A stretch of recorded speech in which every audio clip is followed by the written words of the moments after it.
نو دا به ناشنا وخی چې په موږ ټولو باندې به راځي واشرقت الارض بنور ربها کله چې دا ځمکه رڼا شي په نور د الله سره ووضع الکتاب او عملنامې به راښکاره شي موږ چې څه کړي دي دا ټول ریکارډ به الله موږ ته راښکاره کړي پیغمبران به راوستی شي ګواهان به راشي څوک به اخوا دېخوا نشي کولی ګواهان الله په خپله ګواه دی بیا ملائک پیغمبران دا ټول په تا باندې ګواهي کوي او دا قرآن حدیث کې راځي چې قرآن یا ستا دپاره ګواه دی یا په تا ګواهي کوونکی دی دا ځمکه به هم خبرې کوي او د دې هر څه نه بعد چې کله الله سبحانه وتعالی مهر ووایي که نه د دې انسان په خوله باندې نو د ده دا سترګې د ده دا غوږونه د ده دا خپې د ده دا لاسونه دا ټول به خبرې کوي نو که ته دا وایې چې د خلاصي یو لار به وموممه نو د خلاصي لار ګوره د قیامت په ورځ صرف یوه ده او هغه دا چې دنیا کې د الله راضي کړی بس بله یوه لار نشته او اوس که ته دې دنیا کې ډېر ځان پټ را پټ کړي د مخلوق نه خو د الله نه خو نشي پټېدی ووضع الکتاب که ته ډېره د موبایل نه هسټري ډیلیټ کړي او چې چاته پته ونه لګي چې ما په موبایل کې څه کتلي دي که ته ډېر بهر خلکو ته ځان صوفي او مولوي صاحب او دیندار او هر څه ځان ښکاره کوې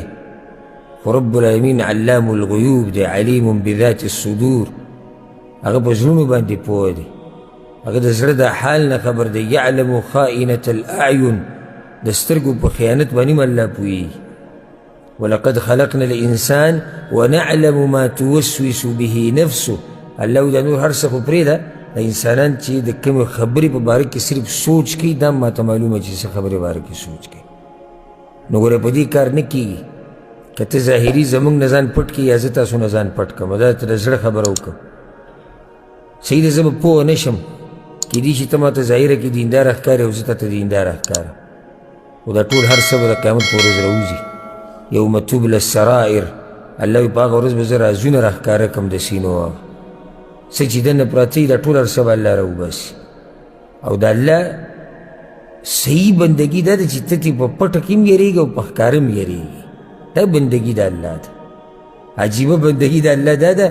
چې په ښکاره کې ته یېرېږي او په پټه مه یېرېږي دا د کوم ځای دینداري ده او دا کومه تقوا ده چې ته د خلکو په مخ کې دیندار یې او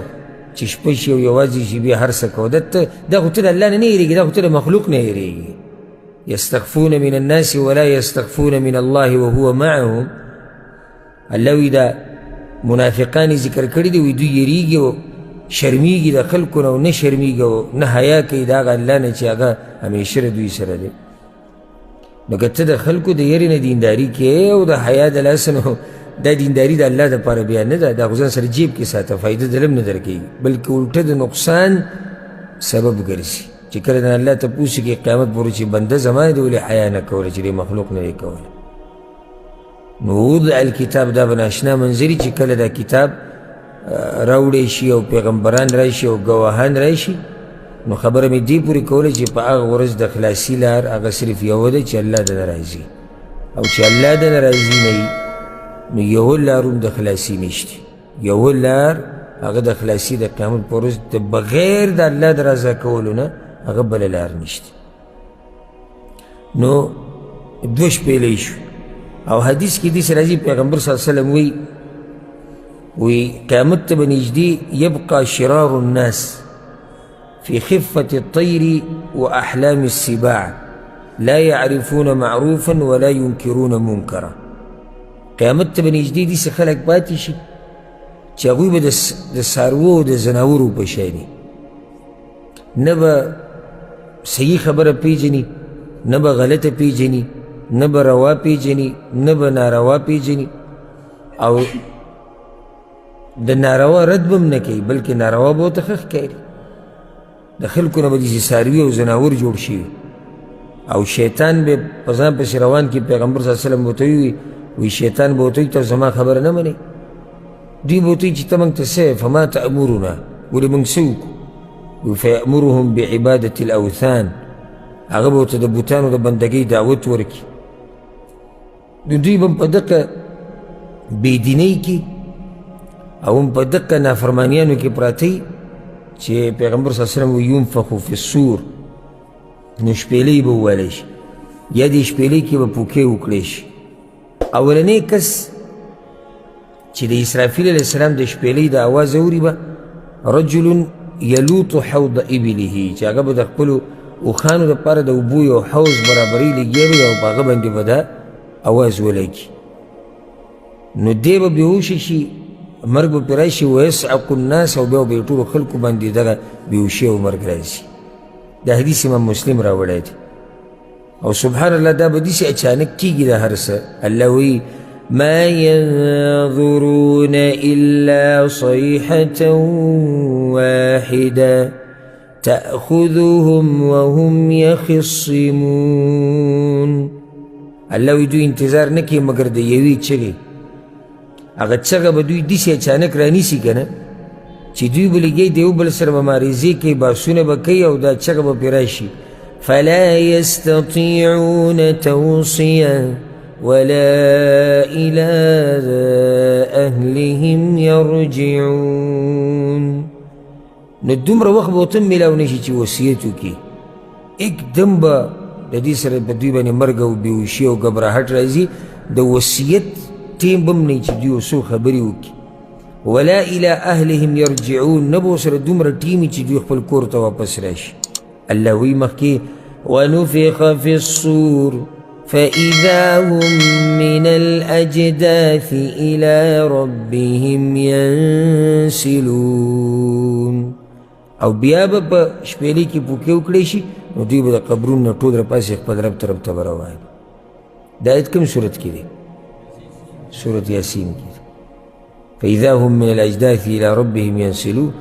دا آیتونه مې دې دپاره وایي چې دین هم دا ښکاري چې شپېلۍ کې پوکې څو پیرې دی؟ 2 پیرې دی. اگر که شیخ الاسلام ابن تیمیه رحمه الله او بعض نور علما هغوی دا وایي چې دا 3 پیرې د شپېلۍ کې پوکې به کېږي او شپېلۍ به ولی کېږي. نو هغوی داسې تقسیم کوي وایي اولنی پیر چې به کومه شپېلۍ ولی کېږي هغې ته نفخة الفزع وایي هغې سره به دا خلک ګبراو شي او بیا به په هغې پسې دغه دویمه شپېلۍ چې هغې سره به په خلکو مرګ راځي درېیمه په هغې سره به بیا خلک راپاسي او دلیل هغوی دا ذکر کوي ویوم ینفخ فی الصور ففزع من فی السماوات والارض. الله وایي کله چې شپېلۍ کې پوکې وکړی شي نو ګبراهټ به راشي په هغه چا باندې څوک چې په اسمانونو او په ځمکه کې دي. خو د دې ښکلی جواب هغه دا دی چې شپېلۍ هم 2 دي 2 پیرې والی کېږي نو دې آیت سره به څه کوو؟ دې کې خو الله وایي چې ګبراهټ به راشي هلته وایي بېهوشي او مرګ پرې راشي. نو جواب د دې دا دی چې دې کې څه معنی دی؟ داسې خبره خو نه ده چې نشي کېدی چې د دې اولنۍ شپېلۍ سره اول به ګبراهټ راشي په ګبراهټ پسې به مرګ راشي. نو دا یو شپېلۍ ده چې پای کې ګبراهټ هم دی او پای کې مرګ هم دی بېهوشي پکې هم ده مرګ پکې هم دی. او دویمه شپېلۍ بیا د څه دپاره ده؟ د خلکو د راپاڅېدو دپاره ده بیا. نو مضبوط قول هغه هم دقه د جمهور العلماء دی او د اکثرو علماو د امت چې شپېلۍ څو پیرې والی کېږي؟ 2 پیرې دي. دې نه بعد بله مسله به ته ذکر کړو هغه دا چې د دې 2 شپېلو په منځ کې څومره مدت دی؟ نو حدیث کې خو داسې راځي امام مسلم راوړی دی پیغمبر صلی الله علیه وسلم وایي ما بین النفختین 40 د دې 2 شپېلو په منځ کې 40 دي. قالوا يا أبا هريرة 40 يوما. ابو هريره ته خلک وایي ابو هريره وی 40 ورځې یادې وی نه وی 40 شهره 40 میاشتې یادې وی نه وی 40 سنه هغه وی نه. صرف دومره خبره ابو هريره رضی الله عنه کړې ده چې 2 شپېلو په منځ کې 40 دي او دا دلیل د هغوی په تقوا باندې دی چې څومره خبره ورته یاد ده دومره کوي. دا ورسره د ځان نه لګي چې ورځ دي که شپه ده که کال دی هیر شوي تی دي یا پیغمبر صلی الله علیه وسلم نه هم دقه شان اورېدلي دې ته وایي تقوا د هغوی. او دا بس نن سبا راپاڅېدلي په حدیثونو کې شکونه پیدا کوي نو که دا داسې شوي او که دا داسې شوي نو جواب یې دا دی چې دا ستا په شان دروغجن خلک نه وو هغه راویان د امت او هغه علما د احادیثو د امت چې هغه مشهور دي په ایمان سره، په تقوا سره، په رښتینوالي سره، هغه به ستا په شان دوکهباز او دروغجن نه وو. هغوی د یوې خبرې خیال کړی دی، د یوې خبرې د صحابه کرامو نه واله او بیا دې سره زه د دې مشهورو محدثینو پورې. نو که دا وایي داسې شي او که دا داسې شي، دا اوس دی د خپل ځان خبره کوي. دی په خپله کیدی شي چې په دین کې دروغ ووایي، کیدی شي په الله او د الله په پیغمبر دروغ ووایي، نو بیا د امت په دغه علماو چې هغوی دا حدیثونه موږ ته رارسولي دي، د هغوی په باره کې هم دی دغه ګمان کوي کوم کار چې دی کولی شي. او الحمدلله موږ به ګوره صحیح زموږ به تقواداري صحیح، خو که موږ خبره شروع کړو نو پکې زر پیرې احتیاط کوو چې الله خیر چېرته د خولې نه هم داسې خبره ونه وځي چې هغه الله ته نسبت کو الله نه کړي یا پیغمبر ته نسبت کو پیغمبر نه کړي، بلکې دې پورې الحمدلله احتیاط کوو چې داسې خبره ونه کړو صحابه کرامو پسې چې هغه صحابه کرامو نه کړي. بلکې موږ ته خو علماو دا تربیت را کړې ده زموږ استادانو، وی که چېرته بیان کوئ، که چېرته کتاب لیکئ او د یو عالم خبر را نقل کوئ، نو دوه خبرې به کوئ، دوه خبرو احتیاط به کوئ، کتاب لیکلو کې او په بیان کولو کې. د کم عالم خبره چې دې را نقل کړه نو وی وایه وایه دا هغه کړې ده، چې د هغه فضیلت راښکاره شي. د ځان نه داسې غټ مولا مه جوړوه، پردې خبرې را نقل کې او خلکو ته نوم د هغه چا نه چا چې کړي ده، نو خلک څه ګمان کوي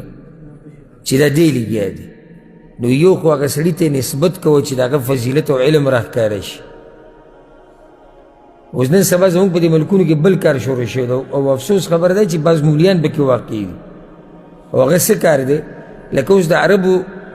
د علماو کتاب به راولي چې د هغې نه زموږ خلک خبر هم نه دي چې عربو کې یو داسې مشهور کتاب دی یا یو عالم دا کتاب یا غیر مشهور کتاب به راولي. هغه به صرف څه کي پښتو ته به ترجمه کي یا اردو ته به ترجمه کي، له پاسه به نوم خپل ور واچوي فضیلة الشیخ العلامه المحدث المفسر، هغه دا کتاب لیکلی. څومره ظلم، زیاتې، خیانت، دوکه، دروغ او غلا. یو سړي په کتاب باندې ځان ستړی کړی دی، خپل علم یې لګولی دی، خپل وخت یې لګولی، ته راشې د هغه ټول کتاب راوله خپلې ژبې ته واړوه بیا به خپل نوم واچوه. دا غلا دی د کتابونو او دا خیانت دی. نو یو خبره دا دی چې دا موږ ته خوی شوي دي، د عامو خلکو یم ګوره، د عامو علماو پرېږده د الله خبره او د پیغمبر او د صحابه کرامو، د عامو علماو یو چې وي د دوی خبره کوئ، د دوی څه خبره کړې نو دوی ته نسبت کوئ. دویمه احتیاط په خبرې نقل کولو کې به کوئ، داسې نه چې داسې ووایئ او په داسې طریقې بیان کړئ چې په هغه طریقې سره هغوی نه بیان کړي، نو د تاسو په هغوی باندې د هغه خبره پې ورتپئ چې هغوی نه ده کړې. دا زموږ احتیاط دی الحمدلله د عامو علماو په باره کې. نو چې زموږ د کمزورو دا احتیاطات دي د الله په توفیق سره او دومره احتیاط کوو، صحابه کرامو به څومره احتیاط کوو، تابعینو به څومره احتیاط کوو، د دین د امامانو به څومره احتیاط کوو، امام بخاري، امام مسلم، امام نسائی، ترمذي، ابن ماجه او داسې نور محدثین دوی به څومره احتیاط کوو. نو دا اوس د صحابه کرامو تقوا ده. څلوېښت مې ما ته پته نشته. بیا دا ووي چې ثم ينزل الله من السماء ماء، بیا به الله د اسمان نه اوبه راوورئ. د دې دوو شپېلو په دې منځ کې چې کله دا څلوېښت تېر شي نو څه به راشي؟ اوبه به د اسمان نه راشي. فینبتون کما ینبت البقل، نو دا خلک به د ځمکو نه داسې راوځي لکه څنګه چې سبزي راوځي. قال وليس من الانسان شيء الا يبلى، پیغمبر صلی الله علیه وسلم وایي انسان کې چې څه دي دا خاورې کېږي الا عظما واحدا وهو عجب الذنب ومنه يركب الخلق يوم القيامه. دا حدیث امام مسلم راوړی چې انسان ټول خاورې کېږي، صرف یو هډوکی دی چې هغه نه خاورې کېږي او هغې ته عجب الذنب ویلی کېږي. د ملا بلکل اخرنی حصه د دې کوناټو د هډوکي سره بلکل اخرنی، دې ته عجب الذنب په عربۍ کې ویلی کېږي. دغه هډوکی نه خاورې کېږي، دا پاتې په قبر کې. او د دغې نه به الله دا مخلوق په دویم پیر بیا راپاسي. نو دلته دوه خبرې، یوه دا بدن چې نه استعمالی د الله دپاره نو کیف یې څه.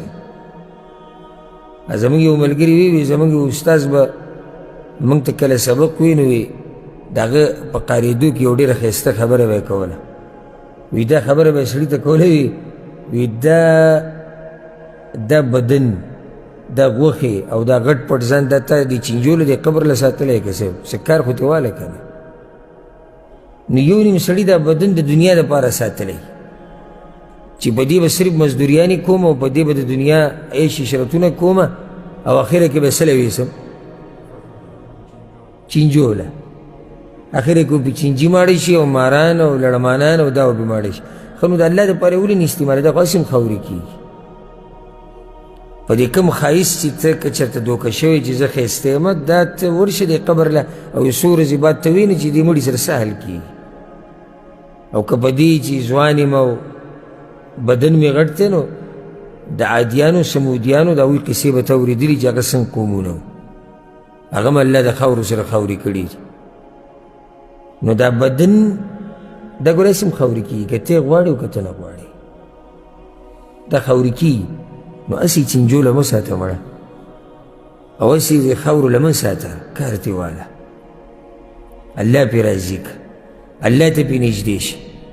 که ته پې ځان الله ته نږدې کړي او که ته پې ځان الله ته نه نږدې کړې، انجام ستا د بدن هغه همدقه دي چې دا به خاورې کېږي. نو چې یو بدن خاورې کېدو واله دی او بیا تا ته دا موقع نه میلوي، نو دا بدن ته د دغه خاورې کېدو نه مخکې په دنیا کې ولې نه خاورې کېد الله د بندګۍ لپاره، او ولې نه لګېد الله په بندګۍ کې. دا سیرت د مؤمنانو چې کله راولي د دې پخوانو مؤمنانو او راروانې داسې چې دوی د الله په لار کې ځان ټوکړي ټوکړي کړی دی. نو هغوی ته دا پته وه چې دا بدن موږ له هېڅ فایده نه راکوي په آخرت کې، الا دا که چېرته دا بدن موږ د الله دپاره قربان کړو بیا راله فایده راکوي. ځکه هغوی دا بدنونه د الله په رضا کې ټوکړي ټوکړي کړي دي، خاورې کړي دي. زه دا نه یادوم چې 5 وخته لمونځ به یې کوو، که ستاسو دې ته خیال تللی چې بدن یې په دې کې ستړی کړی و چې څه چل به یې کوو. 5 وخته لمونځ دا خو هغوی داسې کوو چې تپوس یې مه کوه. خاورې کول ضمانت دا وایم چې د دشمن سره په مقابله کې هغوی ټوکړې ټوکړې شوي دي، ټوکړې ټوکړې شوي، چا به یې پېژندل هم نه چې دا څوک دي. ځکه چې هغوی ته پته و چې دا بدن اله ماله فایده راکوي په آخرت کې چې دا بدن زه د الله لپاره ولاړ. نو دا دومره غټ پټ بدنونه دي زمونږ، که لږ ډېر د الله لپاره استعمال کړو نو څه کېږي. په مزدورو کې موږ څومره خراب کړي دا بدنونه، که نه دي خراب شوي؟ په لوبو کې دا موږ څومره خراب کړي دي، که نه دي خراب شوي دي که نه؟ او داسې پسې بیا ځه ما ته یو کس دا ووایي چې په دیندارۍ کې بدن ته څه نقصان رسېږي. وایي ښایي ما ته یو کومه ورځ ستا بدن ته نقصان رسېدلی دی، ډاکټر ویلي دي چې ته تعجب ډېر اوږده اوږده کوې، لږ کمې کوه، د هغې د لاسه دې په هډوکو درد لګلی دی، ذهن دې ډېر زیات استعمال کړی دی په علم یادولو کې، په قرآن یادولو کې. ډاکټر درته دا ویلي چې لږ دا بوج کم که د ذهن نه. نظر دې خراب شوی دی کتابونو ته د کتو د لاسه. وښایه که نه ما ته څوک یو کس راوښایه دا بدن چې په دې کې څه نقصانونه دي دنیا د لاسه راووتو. ملاګانې پکې د خلکو ماتې شوې په کټونو کې پرېوتو. نو که چېرته موږ د دنیا دپاره چې را جسم څومره لګوو که نه، که د دې یو معمولي برخه هم راواغسته الله دپاره مو ولګوله نو ډېره لویه فایده به موږ ته میلاو شي. والله داسې کارونه کوي دا بعض خلک چې زه ورته حیران شم چې دا دوی کوي څنګه. سهار په توره تیاره لاړ شي دا سخت کارونه، په بلاکونه اوچتول، سیمټ اوچتول، دیوالونه ماتول، بلډینګونه را اچول، د اور کار به کوي سخت، هغې کې به اور استعمالیږي، د بجلۍ کار به کوي چې هغې کې د مرګ یارې، دا ټول هر څه ته دی تیاري، ځکه چې صرف د ماښام په اخره کې یا د ورځ په اخره کې دته یو څو روپۍ میلاوي. نو که دا بدن دې د الله دپاره ولګوو نو د دې ژوند په اخره کې به درته هغه څه میلاو شي چې دنیا به دې په هغه کې شمار شي چې ودې ګټله پکې او آخرت کې به مو وګټي داسې هم خاورې کېږي روان خاورو لوي ټول ها صرف پیغمبران هغه خلک دي چې الله ساتلی دي او د هغوی بدنونه په خاورو باندې څه دي حرام دي هغه نه خاورې کېږي اوس الله ته پته دی چې دا 40 ورځې دي او که 40 هفتې دي او که 40 میاشتې دي او که 40 کاله دي خو دا راته یو فایدې ذکر کوم چې د بعضو صحابه کرامو نه دا مشهوره شوې ده چې هغوی 40 کاله ویلي دي لکه یو حدیث کې داسې راځي چې انس رضی الله عنه وی د دې دغه خبره کوي د اسرافیل علیه السلام د شپېلۍ نو وی چې فتمكث الخلائق موتا ما بين النفقتين 40 عاما کله چې د اولنۍ شپېلۍ وویله چې د هغه وخت نه واله د دویمې پورې دا خلک به مړه پراته وي 40 کاله الله اعلم دا د بعضو صحابه کرامو نه او بعضو سلفونو نقل دي او امام دینوري رحمه الله دا روایت راوړی دی سندن صحیح دی بله مسله د دویمې شپېلۍ سره به الله دا خلک راپاسوي مخکې آیت تیر شو ثم نفخ فيه اخرى فاذا هم قیام ینظرون دویم پیر چې کله شپېلۍ وویلی شي دا خلک به ټول راپاسي ګوري به یوم یقوم الناس لرب العالمین په هغه ورځ چې خلک به الله ته ودرېږي هغه همدغه شپېلۍ چې کله وویلی شي ونفخ في الصور فاذا هم من الاجداث الى ربهم ينسلون او شپېلۍ کې به پوکې وکړی شي نو دوی به ټول د قبرونو نه راپاسي د الله طرف ته به روان او دا به ناشنا حال دا معمولي خبره مه ګڼئ ګورې د قیامت ته زلزله او دا شپېلۍ کې پوکې او الله ته دا ودرېده دا ډېر ناشنا حالات دي ډېر ناشنا حالات الله وی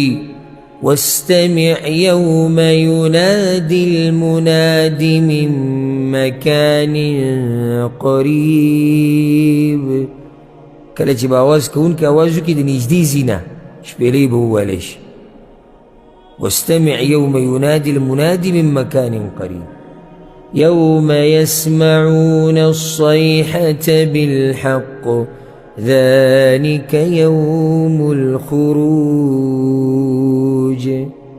الله وی دغه ورځ به د قبرونو د راوتو ورځي ناشنا منظر به چې کله خلک د قبرونو نه راوځي او ټول منډې وایي د الله طرف ته او ټول روان یې هغه طرف ته صرف انسانان نه پیریان څاروي زناور دا ټول واذا الوحوش حشرت د څاروي او زناور به هم الله د قیامت په ورځ راپاسي دا به څومره ناشنا منظر او ما او تا به هم په هغې کې منډې وو او ما او تا به هم روان یو د الله طرف ته انشاءالله نږدې درسونه کې به دا خبر راشي چې په څه طریقه به د انسانان الله ته مخامخ کېږي او څه هیئت به وي په کوم شکل کې به مخامخ کېږي نو دا مخامخ کېده الله ته او الله سبحانه وتعالی په سورة القارعه کې دا خبره ذکر کړې یوم یکون الناس کالفراش المبثوث دا خلک به د پتنګانو په شان خواره وارئ داسې به دا پتنګان چې کله ته وینې که نه او ډېر شی د لیټ ته او د رڼا ته را جمع شي او داسې ګډ وډ د هر څه یې ډک کړي دغه شان به د انسانان د قیامت پر ورځ چې کله راپاسي او الله سبحانه وتعالی ته ودرېږي نو مخکې حدیث تیر شو چې باران به راوورېږي دا باران چې کله راوورېږي نو د دې نه د باران د لاسه به الله دا خلک داسې راپاسي لکه څنګه چې سبزي د ځمکې نه راوځي او مخکې حدیث دا هم تیر شو چې ټول انسانان به خاوري شوی ټول انسان به خاوري شوی سوای د یو اډوکي نه چې هغې ته عجب الذنب ویلی کېږي دقه یو اډوکي او پاتې شوی د دې نه به د انسانان په دویم پر الله راپاسي ایحسب الانسان ان لن نجمع عظامه الله وی د انسان دا ګمان دی چې موږ به د ده د اډوکي بیا راجمع نه کړو په دویم پیر بلا قادرين على أن نسوي بنانا الله وی زه خو په دې قادر یم د انسانان چې زه راپاسم په دویم پیر که نه د دې ګوتو د بندونه چې څنګه په دنیا کې هم دقه شمه به په آخرت کې د ګوتو د خپل وګوره دې کې دا کرښې دې کې دا بندونه د قیامت په ورځ به هم دقه شاني په دې کې به زړه برابر پراخه نه وي. الله وایي زه به د حدیث به دویم پیر راپاڅوم او هغه ته څه ګرانه ده وما ذلک علی الله بعزیز، او الله ته څه ګرانه خو نه ده. او بار بار درته منځ کې دا خبره کومه چې دا پکې سوچ کوه چې ته به په دې خلکو کې یې زه به پکې یم. سوچ نورو ته مه بوځئ، سوچ اول ځان ته بوځه چې ته به هم په دغه خلکو کې کوم چې به د دې عجب الذنب نه الله بیا را پیدا کوي په دویم پیر. نو کله چې دا بدنونه جوړ شي لکه باران وشو د هغې سره بدنونه د قبرونو نه راووتو، په دې کې به لا ساه نه وي، الله به صرف هغه زوړ شکل ته راولي خو ساه به پکې نه وي. ساه به پکې بیا اچولی کېږي کله چې اسرافیل علیه السلام د دویمه شپېلۍ ووایي. چې کله دا دویمه شپېلۍ وواله بس دا خلک به ټول را ژوندي شي. الله وایي وهو الذي يرسل الرياح بشرا بين يدي رحمته حتى إذا أقلت سحابا ثقالا سقناه لبلد ميت. الله وی الله غزات ته چې د باران نه مخکې سیلۍ راولیږي بطور د زیري، خلک خوشحاله شي چې سیلۍ د نو څه به کېږي باران به راځي، او دا وریځې روانې کړي دي سیلۍ، دا درنې درنې وریځې چې هغه د اوبو نه ډکي. سقناه لبلد میت، یو مړ ښار یو وچ ښار هغې ته الله وایي زه دا وریځې ورولېږم. فانزلنا به الماء، د هغه ځینې اوبه راشي د وریځو نه پې اوبه راورېږي. فاخرجنا به من كل الثمرات، او د دقې باران د لاسه الله د ځمکې نه څه راوباسي قسمه قسم میوې. آیت مې دې دپاره وویل الله وایي كذلك نخرج الموتى لعلكم تذكرون. الله وایي دقې شان به دا مړي هم د قبرونو نه راوباسي، خو چې وي تاسو نصیحت والی دی خبرونه. څنګه چې الله وایي د باران سره د ځمکې نه فصل میوې راووتې دقې شان به د باران سره دا انسانان په دویم پیر الله راپاسي. د پیغمبر صلی الله علیه وسلم خواته یو کس راغی، یو مشرک راغی ځان سره یې زوړ هډوکی راوړی، په هغې داسې زور کو هغه هډوکی یې داسې ورېجېد. وایي ته څه وایې چې الله به دا راپاسي، دا هډوکی دا به بیا را ژوندی کېږي. الله ایتونه نازل کړو وضرب لنا مثلا ونسي خلقا. الله وایي موږ ته مثالونه بیان کړو، وایي ځان تېر شوی دی چې دی ما څنګه پیدا کړی دی. اوس خو له تا سره بیا هم هډوکی شتي ته وایي د دې هډوکي نه پیدا کېږي، ته څه نه پیدا شوی، ته خو د هېڅ نه هم نه پیدا شوی، یعنې ته څه ویې نه الله شته کړې، د نشته الله شته کړې. اوس خو بیا هم یو انسان خو شتي که نه، یو تاریخ شتي، یو تذکرې شتي، یو هډوکی شتي. د دې نه مخکې اولنی ژوند چې الله موږ له راکوو نه زموږ څه تاریخ و، نه هم تذکره وه، نه هم هډوکی و. هل اتى على الانسان حين من الدهر لم يكن شيئا مذکورا. د سره چا په څه کې یادولو نو هغه الله موږ پیدا کړو. نو الله وایي دی ما ته مثالونه بیانوي. وضرب لنا مثلا ونسي خلقه قال من يحيي العظام وهي رميم. الله وی مثال موږ ته بیان کو، هډوکي باندې زور کو، دا هډوکی به څوک بیا را ژوندي کړي او دا هډوکی خو به ریزه ریزه شوی. قل يحييها الذي انشأها اول مره. اے پیغمبر جواب ورکړه هغه رب پیدا کوي کوم رب چې اول پیر پیدا کړی، وهو بكل خلق علیم.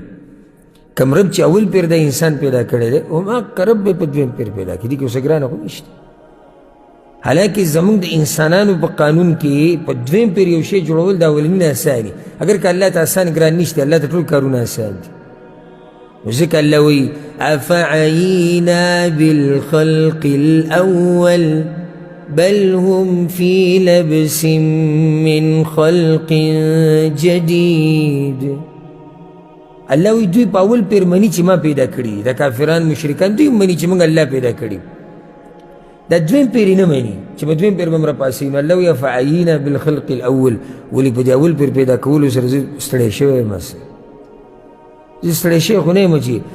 منئ چې اول پیر موږ الله پیدا کړي چې اول پیر کوم الله پیدا کړي په دویم پیر هغه ته پیدا کول به څه دي افعینا بالخلق الاول ولې په دې اول پیر پیدا کولو سره الله وی زه ستړی شوی یم نو دا به ناشنا منظري کله چې د انسانان راپاسي او کله چې دا مخلوق راپاسي او د الله طرف ته رواني د هغې دپاره امام بخاري جدا یو باب راوړی چې هغه روان دی باب کیف الحشر باب په بیان د دې کې چې د خلکو حشر به څنګه کېږي د الله مخې ته او پر روان درسونو کې ذکر کړي په دې باب کې دوه حدیثونه دي دا به ووایو بیا به مخکې ځو اولنی حدیث دی د ابو هریره رضی الله عنه وایي چې استب رجلان رجل من المسلمین ورجل من اليهود دو کسان وران شو د پیغمبر صلی الله علیه وسلم په زمانه کې او یو بل ته کنځلې وکړې او بدې ردې ویلې او په دې جګړه کې ډېر مخکې لاړو یو سړی یهودي او بل مسلمان مدینه کې یهودو اوسېدو که نو یو یهودی او بل مسلمانو دواړو په جګړه کې یو بل ته ډېرې خبرې وکړې نو دی مسلمان ورته ووایي والذي اصطفى محمدا علی العالمین قسم می دی په هغه الله باندې چې پیغمبر محمد صلی الله علیه وسلم غوره کړی دی په دې ټول عالم باندې فقال اليهودي هغه یهودي ورته ووایي والذي اصطفى موسى علی العالمین زما دی په هغه الله باندې قسم چې موسی علیه السلام یې غوره کړی دی په ټول عالم باندې قال فغضب المسلم عند ذلك مسلمان ډېر غصه شو په دې خبره فلطم وجه اليهودي نو هغه یهودي له یې څپېړه ورکړه فذهب اليهودي إلى رسول الله صلى الله عليه وسلم هغه یهودی لاړ په پیغمبر صلی الله علیه وسلم فأخبره بما كان من أمره وأمر المسلم نو ټوله قصه ورته ذکر کړه چې زما او د مسلمان په منځ کې دا خبر راغلی و نو ورته ووایه وګوره دا دلیل دی په دې باندې چې زموږ پیغمبر صلی الله علیه وسلم ډېر د عدل او د انصاف شخصیت و چې یهود نصارا منافقان دا ټول به د هغه خوا له راتلو فیصلې که دی منلم نه چې دا پیغمبر په حق دی خو دا ورته پته و چې دا سړی رښتینی دی او دا د هغوی ضد او عناد و چې ښه ورته پته دی چې دا سړی رښتینی دی خو مني نه چې پیغمبر دی خو بیا هم خوا له راځي فیصلې راوړي او ځکه یو واقعه داسې مشهوره ده او بیانېږي چې کله د عمر بن خطاب رضی الله عنه خواله هغه یو یهودی او منافق قرآن شي نو هغه منافق هغه یهودي دی منافق ته وی راځه فیصله به ستا په پیغمبر باندې وکړو چې تاسو یې پیغمبر ګڼئ راځه هغه ورته نه دغه پلاني کس خواله به لاړ شو منافق ورته بل یاد کړو ځکه چې منافق ته پته وکړه د پیغمبر خواله لاړو نو خو حق فیصله کوي او دلته به دې مسله کې په حق د یهودي دی حالانکه منافق په ظاهره کې مسلمان دی خو خبیث دا نه غواړي چې د پیغمبر له دې فیصله ورشي او داسې دا راته ووایم ګورې داسې خلک شتي دا فایده یې ده کې برای نام مسلمانان چې خپلې فیصلې قرآن او حدیث ته نه واپس کوي ګورې ښه مني چې قرآن او حدیث حق دي خو چې کله مسله راشي ورته وایي راځه شریعت ته خبره واپس کوو نه بس کله به یو بانه جوړې کله بله ځکه چې ورته پته دی چې شریعت کې زه پړ راځم نو تا کلمه داسې ویلې ده ته به شریعت ته فیصله هله وړي چې کله ته وړي او چې کله پړي بیا به نور قانونونو پسې ګرځي بیا به نورې فیصلې کې دا د کوم ځای ایمان دی او منافق وایي نه پلاني له ځو هغه وایي هغه له نه ځو هغه یهودي ورته وایي صحیح دی چې پیغمبر خواله ته نه ځي بیا ځو عمر بن خطاب پسې رضی الله عنه چې هغه په تاسو کې مشهور دی چې د عدل او انصاف والا دی تاسو ته عمر فاروق وایي ځي ځو هغه پسې هغه بل منافق یاد کړو نه هلته به لاړ شو هغه وایي نه عمر بن خطاب خواله بس چې کله ورلو عمر بن خطاب سره کېناستو هغه وایي څه مسله ده هغه یهودي وایي چې زموږ دا مسله ده دې ته ما وایي پیغمبر خواله ځو دی وایي نه ځو دغه پلان یې یاد کړو بیا ورته ما د عمر خواله ځو وایي چې نه دا خواله نه ځو هغه پلان یې یاد کړو هغه وایي صحیح زه له فیصله کړم لاړ تورې راوړه بازي کې منافق نصر و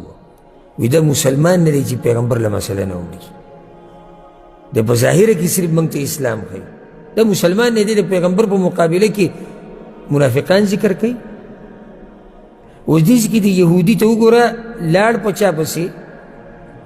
په پیغمبر صلی الله علیه وسلم پسې، په خپلو مشرانو پسې نه دی تللی، په پیغمبر صلی الله علیه وسلم پسې لاړ. د بعضو مسلمانانو د اسلام دا تصویر غلط پیش کړی دی نن سبا.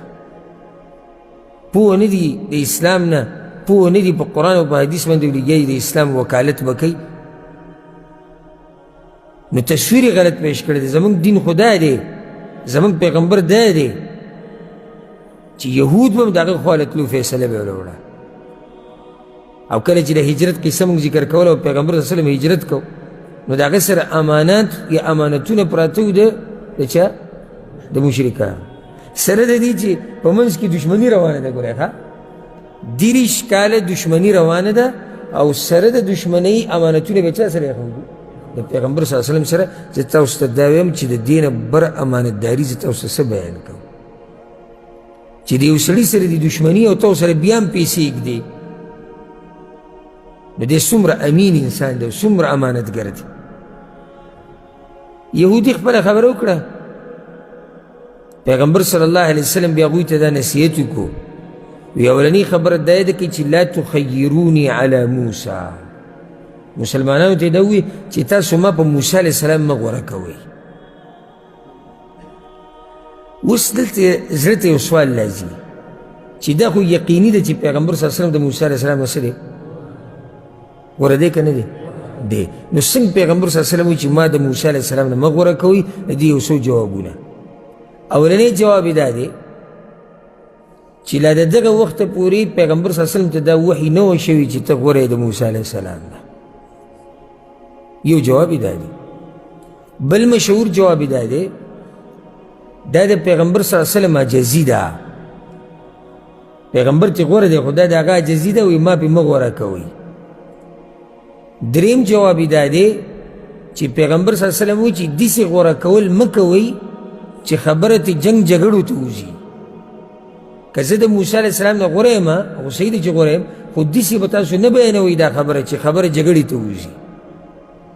ځکه چې بل حدیث کې راځي چې پیغمبران ټول څه دي؟ وروڼه دي، میندې جدا دي او پلار یې یو دی. نو که پیغمبر صلی الله علیه وسلم غوره دی د موسی علیه السلام نه، خو د هغې دا مطلب نه دی چې موږ خبره جګړې ته وباسو او موږ خبره وهلو ټکولو ته وباسو. سبحان الله، څومره ښایسته دین دی زموږ دا زموږ پیغمبر د موسی علیه السلام ادب کوي ګوره، او د هغه احترام. چې غوره دی خو ما پې مه غوره کوئ. دا زموږ د امت مشر دی، سردار دی، امت به هم د ده په نقش قدم روان وي. ځکه الحمدلله چېرته تاسو دا اورېدلي دي چې مسلمانانو ګستاخي کړې د عیسی علیه السلام؟ چېرته مسلمانانو ګستاخي کړې د موسی علیه السلام؟ چېرته مسلمانانو ګستاخي کړې د یحیی، د زکریا، د عزیر علیهم السلام؟ نه. او هغوی لګوي زموږ د پیغمبر ګستاخي کوي. وجه دا دی چې هغوی سره حق دین نشته، هلته موږ سره حق دین دی. موږ د هغه سړي ګستاخي څنګه وکړو چې پیغمبر موږ ته وایي ما پې مه غوره کوئ؟ نو موږ به څه ګستاخي وکړو؟ موږ به د هغه انسان ګستاخي څنګه وکړو د عیسی علیه السلام چې الله یې تذکره په قرآن کې کړې ده؟ موږ به د مریم علیه السلام ګستاخي څنګه کوو؟ الله په قرآن کې وایي دا پاکه زنانه وه. دا حق دین دی الحمدلله چې موږ ګوره یو پیغمبر ګستاخي هم نه کوو، نه بې ادبي کوو، بلکې د پیغمبرانو ګستاخي ته موږ د کفر په نظر ګورو. او د یو پیغمبر نه انکار د ټول نه انکار دی. لکه اوس که چا دا ووایي چې زه موسی علیه السلام نه منم والعیاذ بالله، نو دی ټول نه مني. نو چې ټول نه مني دی څه شو؟ کافر شو. ولې پیغمبر صلی الله علیه وسلم دا خبره وکړه؟ ګوره وایي فإن الناس یصعقون یوم القیامه. کله چې د قیامت په ورځ په دې خلکو بېهوشي راشي که نه، د شپېلۍ تذکره وشو، فأکونو فی اول من یفیق، نو زه به اولنی کس یم چې په هوش کې به راځم او د قبر نه به هم راوځي اولنی کس. فإذا موسی باطش بجانب العرش،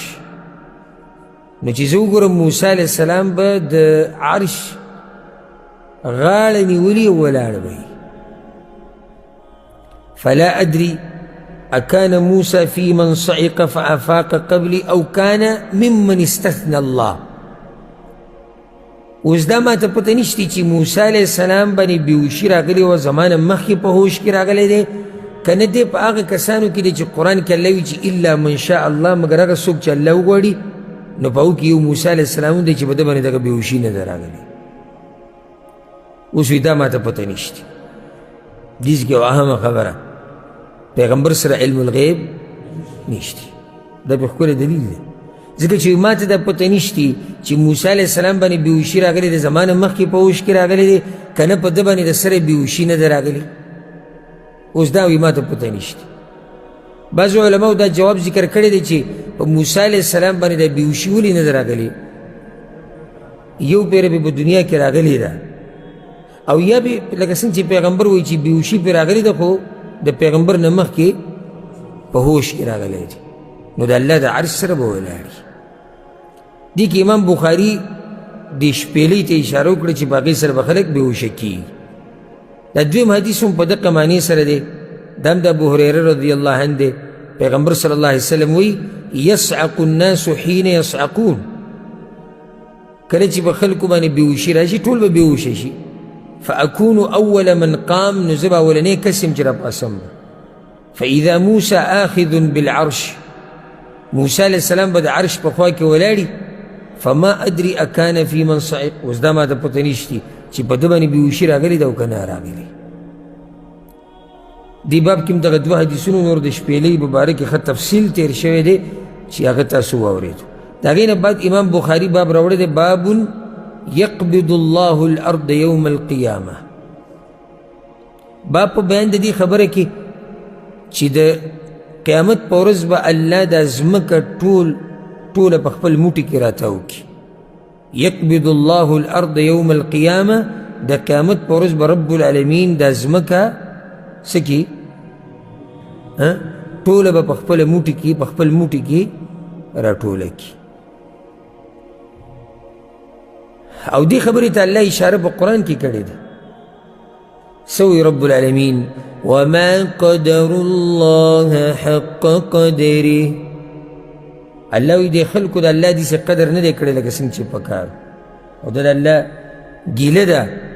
د دې خپلو بندګانو نه چې دوی زما قدر پوره نه دی کړی. ګوره دومره عظیم رب دی. والأرض جميعا قبضته يوم القيامة. او دا قیامت په ورځ به دا ځمکه ټوله د الله په یو موټي کې. والسماوات مطویات بیمینه. او دا اسمانونه به ټول د خپل ښی لاس نه راتاو کړي. دا به قیامت ته نږدې کېږي او الله په هر څه باندې قادر دی. کم رب چې دا اوس چې موږ دا دنیا یې نو دا تعجب کې لاړ شو د الله د عظمت راته په زړه کې زیاتېږي او د الله د زور ته وګورو د طاقت ته وګورو څه ناشنا دنیا یې پیدا کړې ده. هغه رب ته څه ګرانه نه دی چې دا بیا ختمه کړي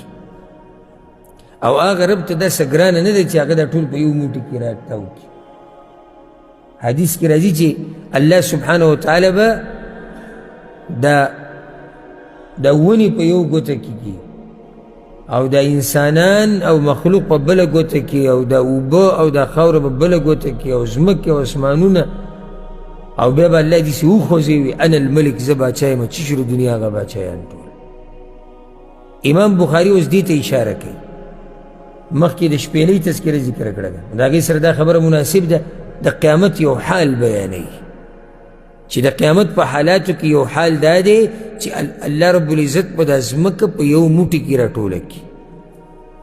او د اسمانونه به د خپل لاس نه راتاو کړي. حدیث راوړی د ابوهریره رضی الله عنه پیغمبر صلی الله علیه وسلم وی یقبض الله الارض. الله به دا ځمکه په یو موټي کې راونیسي. ویطوي السماء بیمینه او د اسمانونه به د خپل ښی لاس نه راتاو کړي. ثم يقول انا الملك. بیا به الله وایي زه باچا یم. این ملوک الارض. هغه د ځمکې هغه باچایان چی شو؟ د ځمکې باچایان الله وایي چی شو چې غټې غټې دعوې کولې او ځکه د ځمکې چې څومره باچایان دي دې ټولو باچایي عارضي ده. موږ په خپلو سترګو لیدلي څومره باچایان تې تلي دي او په خاورو کې پراته دي چې د هغوی هم یو وخت کې یو نوم او ډېر باچایان هم پکې داسې لیدلي ډېر وزیر اعظمان هم داسې لیدلي دي چې هغوی په یو وخت کې په یو غټه کرسۍ باندې ناست وو اوس د عوامو په منځ کې ګرځي را ګرځي څوک یې به څه کي حسابه یې نه بلکې که تاسو لیدلي بعض ملکونو کې او زموږ په دې ملک کې هم داسې شوي دي چې یو سړی وزیر اعظم دی او د هغه غټه روره دبدبه ده او رعب دی او کت او بر او ټول خلک ورته کیني پاسي او بیا وزیر اعظمۍ نه ختم شو بعضو ټیمونو کې به خلکو د پیزارو ګزار کړی دیم یو وخت کې طاقت و زور و نن د پیزار ګزار په هغه باندې کي نو د دنیا دا باچایي دا ټوله وختي طور باچایي د دې مخلوقاتو ده که زما او تا سره څه ځمکه ده څه جیداد دی موږ یې باچایان یو موږ یې مشران یو دا هم وختي طور ده یو څو ورځې بعد دا زموږ نه پاتې ده همیشه باچایي مطلق باچایي هغه د رب العالمین دی چې هیڅ نه و الله و هیڅ نه و الله و او بیا الله د هر څه پیدا کړو د هر څه د هغه دي ولله میراث السماوات والارض او بیا میراث هم چاته پاتې دی ټول الله ته پاتې دی الله و سنو او د هر څه به ختم شي الله به الله به نو د هر څه پاتې کېدونکي هغه ته دي نو هغه باچا رب هغه طاقتور رب د ځمکې او اسمانونو د هر څه به داسې وخوځي این ملوک الدنیا دنیا هغه باچایان چې شو هغه غټې غټې خبرې به یې کولې هغه چې وي چې دنیا په موږ ودانه د هغه چې شو د زور خبرې چې به یې کولې هغه چې شو او ځکه یې روایت کې راځي چې کله اسرافیل علیه السلام شپېلې ووایي او دا خلک ټول مړه شي ختم شي نو صرف به الله یې او اسرافیل علیه السلام دی نو بیا به الله تپوس وکړي وایي څوک شتي هغه به ورته یا الله ستا دا کمزوری بنده دی او تاسو یې بیا به الله امر وکړي نو اسرافیل علیه السلام به مړ شي هغه شپېلۍ والا به مړ شي نو بیا به الله آواز وکړي لمن الملک اليوم نن ورځ باچایي د چا ده وایي أين ملوک الدنیا أين أبناء الملوک أين الجبابرة چی شو هغه باچایان چی شو د باچایانو هغه اولاد چی شو هغه زورور هغه متکبر خلک د هغوی هغه زور چی شو د هغوی هغه اولاد چی شو هغوی په خپله چی شو هېڅ څوک به د اواز ورکولو نه